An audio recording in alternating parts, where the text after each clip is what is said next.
सर्वप्रथम संत रामपाल जी महाराज ने क्रोथा आश्रम का निर्माण कर सत्य ज्ञान का प्रचार प्रसार शुरू किया, लेकिन अज्ञानी आर्य समाजियों ने अपनी पोल खुलती देखकर ये प्रचार प्रसार रोकने के लिए सन 2006 में क्रोथा आश्रम पर हमला किया। यहीं से FIR नंबर 198 यानी पहला केस संत रामपाल जी महाराज पर दर्ज हुआ। यह केस संत रामपाल जी तथा अन्य 9 लोगों पर दर्ज हुआ था। इसमें जो धाराएं लगी हुई निम्न धाराएं 148, 302, 323, 324, 307, 120B, 149 और 25 सारांश एक्ट के तहत संत रामपाल जी महाराज व अन्य 9 लोगों पर यह केस दर्ज हुआ, जिसका FIR नंबर 198 सन 2006 है।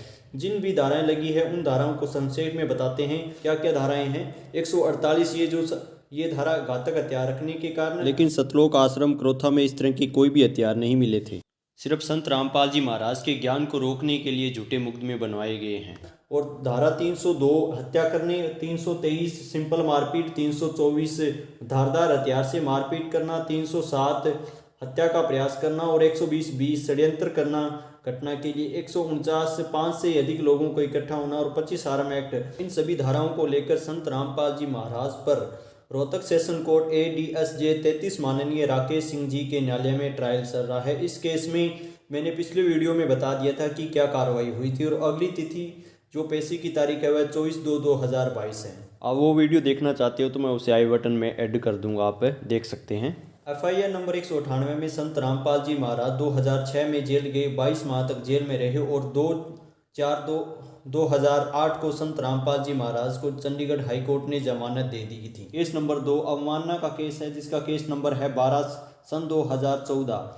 कोर्ट की अवमानना को लेकर संत रामपाल जी महाराज पर यह केस दर्ज है। इसके अंदर मैं आपको बता दूं कि ये जो केस है यही जो बरवाला की घटना के कारण ये जो कांड हुआ था उसी घटना से संबंधित ये केस है। और इस अवमानना वाले केस में अगली तिथि 23 मार्च 2022 निर्धारित है। जज जसवंत सिंह एवं संत प्रकाश डिवीजन के बेस में इसकी सुनवाई चली। इस केस का स्टेज है निजी या सार्वजनिक संपत्ति के नुकसान को लेकर आदि मुआवजों के मुद्दों पे चर्चा चल रही है इस केस के अंदर, जिसकी अगली तिथि 23 मार्च 2022 निर्धारित है। अब बात करते हैं केस नंबर 3।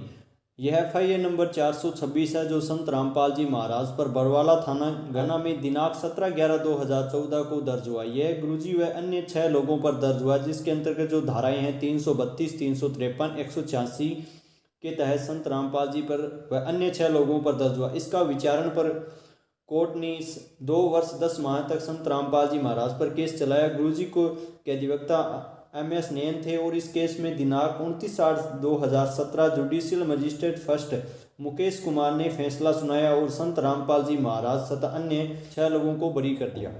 अब बात करते हैं केस नंबर 4। यह FIR नंबर 427 है, जो सन 2014 है। यह बरवाला थाना में 18/11/2014 को गुरुजी तथा अन्य 5 लोगों पर दर्ज हुआ। इसके अंदर जो धाराएं हैं 147 उपद्रव करना, 188 अवज्ञा करना, 342 बंधक बनाना और 149 किसी कार्य को करने या नए करने में ऑब्जेक्शन उठाना। यह केस संत रामपाल जी महाराज पर 2 वर्ष 10 माह चला और इस पर गुरुजी के अधिवक्ता MS नयन थे। इस केस में दिनांक 29/8/2017 को judicial magistrate first class Mukesh Kumar ने फैसला सुनाया और संत रामपाल जी महाराज व अन्य 5 लोगों को बाइज्जत बरी कर दिया गया। अब बात करते हैं केस नंबर 5।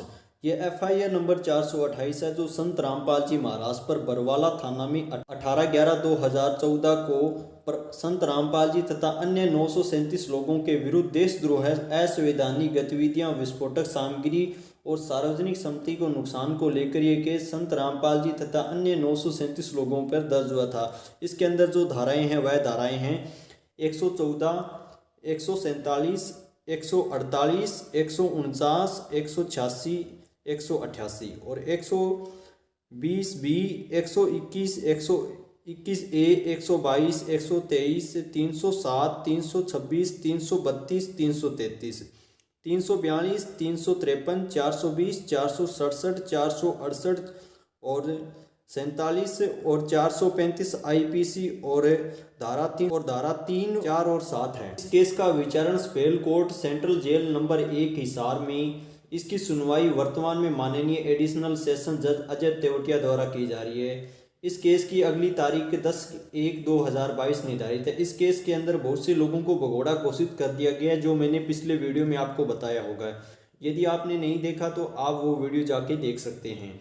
और दूसरी बात, इस केस के अंदर एक 6/8/2021 को जसविंदर सिंह नामे एक भगोड़ा घोषित हो चुका था, उसने पुलिस ने अरेस्ट करके उस पर एक अलग से केस दर्ज किया है। वह केस है REMP 14/02/2021 है।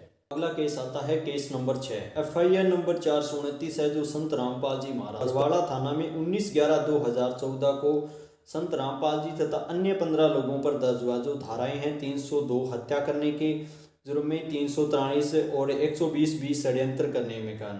इस केस में दिनांक 16/10/2018 को न्यायालय ने संत रामपाल जी महाराज को आजीवन कारावास की सजा सुनाई और इसमें जो जज थे वह एडिशनल सेशन जज श्री चालिया ने सुनाई। और बात करते हैं केस नंबर 7, FIR नंबर 430 है, जो सन 2014 है। ये बरवाला थाना में 19/11/2014 को दर्ज हुआ, जो संत रामपाल जी महाराज तथा अन्य 16 लोगों पर। इसके अंदर जो धाराएं हैं 343, 302 और 120 भी। इस केस के अंदर भी 16/10/2018 को संत रामपाल जी महाराज को आजीवन कारावास की सजा सुनाई श्री अजालिया ने। एक बात मेरे को समझ नहीं आती कि ये अलग वाद क्यों दर्ज किया गया संत रामपाल जी महाराज पर, क्योंकि FIR नंबर 429 और FIR नंबर 430 सेम ही धाराएं हैं और सेम ही सज़ा मिली है। लेकिन संत रामपाल जी महाराज पर दो केस बना के संत रामपाल जी महाराज को इस षड्यंत्र के अंदर की ये कभी जेल से बाहर आ न सके कि एक केस के अंदर बरी हो जाए लेकिन दूसरे केस के अंदर फंसे रहें। अब बारी आती है केस नंबर 8 की, जो FIR नंबर 443 है, जो सन 2014 की है। बरवाला थाना में 420 IPC 7EC एक्ट के तहत 408 गैंग सिलेंडरों को लेकर संत रामपाल जी महाराज पर दर्ज हुआ। इस केस के अंदर संत रामपाल जी महाराज के वकील MS नयन, इसके अंदर जज थी जुडिशियल मजिस्ट्रेट लेवल 1 सोनिया और इस केस में सरकारी वकील मोहित सिंघल थे। इस केस के अंदर संत रामपाल जी महाराज को 29 अक्टूबर 2021 को संत रामपाल जी महाराज को 3:47 में 3 वर्ष की सजा और 5,000 रुपये का जुर्माना लगाया। यदि जुर्माना सही समय पर नहीं चुकाया गया तो 1 माह सजा आगे और बढ़ा दी जाएगी। केस नंबर 9, ये केस संत रामपाल जी महाराज व अन्य 5 लोगों पर दर्ज था। ये case NDPC drugs and cosmetic 221 सन 2015 को लेकर संत रामपाल जी तथा अन्य 5 लोगों पर दर्ज था। इस केस में बिना लाइसेंस के दवाई रखने के कारण दर्ज हुआ था। इस केस के अंदर कोई भी सबूत न मिलने के कारण संत रामपाल जी महाराज को 26 जुलाई 2021 को संत रामपाल जी तथा अन्य 5 लोगों को बरी कर दिया गया, जिनके से नाम हैं ओम प्रकाश सिंह हुड्डा, राजेंद्र, बलजीत, विजेंद्र। इस केस में जज श्री माननीय वेद प्रकाश जी थे और इस केस में संत रामपाल जी महाराज व अन्य लोगों को 26 जुलाई 2021 को बाइज्जत बरी कर दिया गया। अब बात करते हैं केस नंबर 10। ये केस संत रामपाल जी महाराज पर क्रोथा आश्रम की जमीन को लेकर ये दर्ज हुआ था, जो है धारा 420 छल करना, धारा 467 मूल्यवान और धारा 468 छल करने के से आशय से। और न्यायालय ने संत रामपाल जी महाराज को कोई भी सबूत न मिलने के कारण भी इस केस में भी बरी कर दिया गया। अब दोस्तों बात करते हैं कि संत रामपाल जी महाराज पर आप अनुमान लगा लीजिए कितने केस है। कुल मिलाकर संत रामपाल जी महाराज पर 10 केस है। अब बात करते हैं कि संत रामपाल जी महाराज कितने केसों में बरी हो चुके हैं। FIR नंबर 426, FIR नंबर 427 और NDPCS 221 सन 2015 और ज़मीनी विवाद में संत रामपाल जी महाराज इन 4 केसों में बरी है और संत रामपाल जी महाराज को 3 केसों में सज़ा है। इसमें है FIR नंबर 443, FIR नंबर 429 और FIR नंबर 430।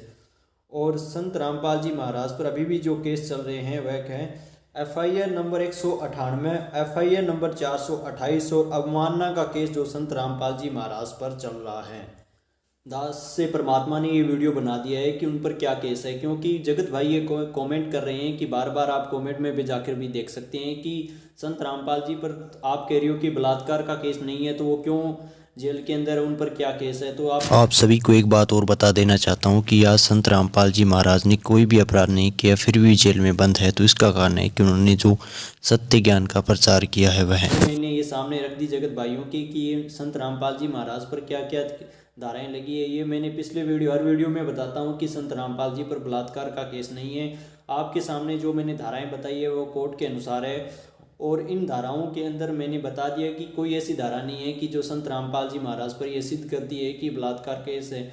बलात्कार का केस लगा हुआ है। दूसरी बात, मैं आप सभी भक्त भाइयों से विनती करना चाहता हूं कि मैंने एक वीडियो बनाया है जो जय गुरुदेव पंथ वालों की जो पोल खोलने के लिए जो भविष्यवाणी, उन्होंने एक वीडियो बना रखा था कि संत रामपाल जी महाराज ने जो भविष्यवाणी है वह आधी अधूरी पड़ी है, लेकिन दास ने वो पूरा वीडियो बनाया है कि वह भविष्यवाणी संत रामपाल जी महाराज पर ही ठीक है। तो आपसे मेरी विनती है कि वो वीडियो एक आगे भक्तों तक जा नहीं रहा है तो उस वीडियो को भी शेयर कीजिए, क्योंकि कुछ भगत उस वीडियो को देख के भ्रमित हो चुके हैं। उनकी भ्रमना सिर्फ वीडियो के माध्यम से ही दूर हो सकती है, जो परमात्मा उनकी भ्रमना दूर करेगा।